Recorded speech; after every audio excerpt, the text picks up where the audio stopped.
Welcome to the demonstration on installing Data Exchange Windows components. Before starting the installation of these components, check the Data Exchange Management Studio and ensure that you have the privilege to install them. To install the Data Exchange components, right-click the Data Exchange Setup Wizard and click Run as Administrator. Click Install Windows component.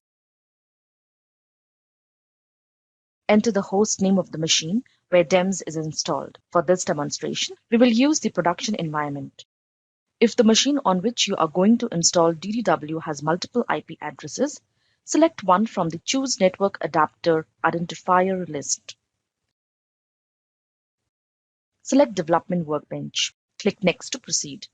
You can create a new user account, select an application user from the existing account, or use a system account.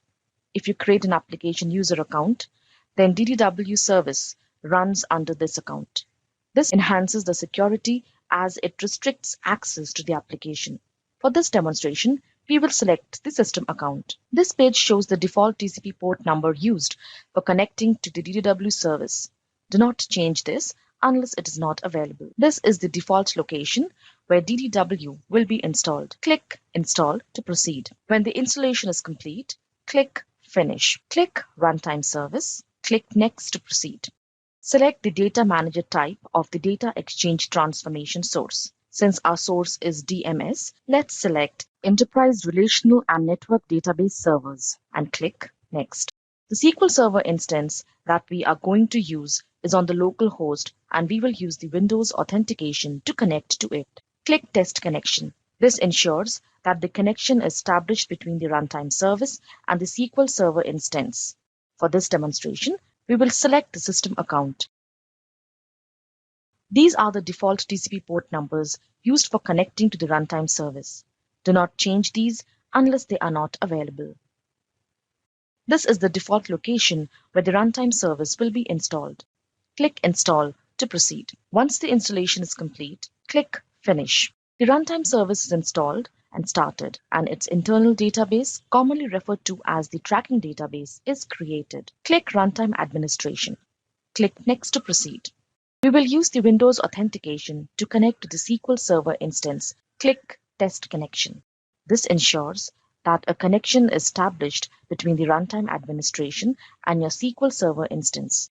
Click Next. For this demonstration, we will select the system account. This page shows the default TCP port number used for connecting to the administrative service. Do not change these unless it is not available. Let's select the HTTP protocol for network communication. Click Next to install the runtime administration to the default location and click Install to proceed. Once the installation is complete, click Finish. The runtime administration is installed, the administrative service is started, and administration site is now available. Its internal database, commonly referred to as the administration database, is created. You need to install DE SQL Server service only if you are doing a transformation from SQL Server to DMS2. To verify that all the components are installed, in the Data Exchange Management Studio, click Explore. Expand the Windows host. You can see that all the components are listed here and the status of the Data Exchange service is online. For more information about installation procedure, refer to the Unisys Information Center.